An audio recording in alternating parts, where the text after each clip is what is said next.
আজকে বৃহস্পতিবার না? আজকের এই রাতটা যে জুমার রাত জানেন আপনারা? আমরা বাংলাদেশে মনে করি জুমার দিন শেষে যে রাতটা ওইটা মনে হয় জুমার রাত, আসলে ওইটা শনিবারের রাত। তা আজকে হচ্ছে ইয়াউমুল খমিস। এদিনে বিশ্বনবী রোজা রাখতেন, সোমবার বৃহস্পতিবার সুযোগ হলে রোজা রাখবেন। যারা রোজা রাখবে তাদের জন্য ইন দ্য ডে অফ জাজমেন্টে আল্লাহ স্পেশাল একটা গেট বানাবে জান্নাতে ঢোকার জন্য। ওইটার নাম হচ্ছে রাইয়ান। মান দাখালাহু লাম ইয়াজমা আবাদা। একবার who can enter within this door he will never be thirsty again.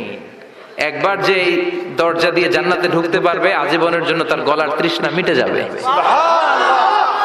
তো এই রাইয়ান দরজা দিয়ে ঢুকতে হলে আমাদেরকে মাঝে মাঝে সুন্নাত নফল রোজা রাখার অভ্যেস করতে হবে। রাজি আছেন তো?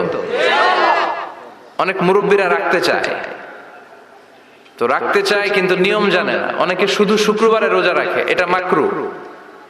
শুধু শুক্রবারে রোজা রাখা মাকরু, শুধু শনিবারে রোজা রাখা মাকরু। সুন্নাহ হচ্ছে সোম আর বৃহস্পতিবার।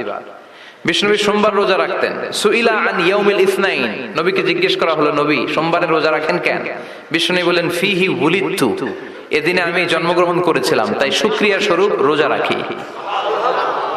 তো আজকে হচ্ছে ইয়াউমুল খমিস মানে বৃহস্পতিবার, কিন্তু আজকে মাগরিবের পর থেকে সূর্য ডুবার পর থেকে যে রাত হয়েছে, রাতটা কিসের রাত? জুমার রাত। জুমার দিনের জুমার সালাতের এত গুরুত্ব কেন? বিষ্ণুনবী জুমার দিনকে বলেছেন ঈদের দিন। কিসের দিন? কথা বলেন। আমাদের দুইটা ঈদ আছে না?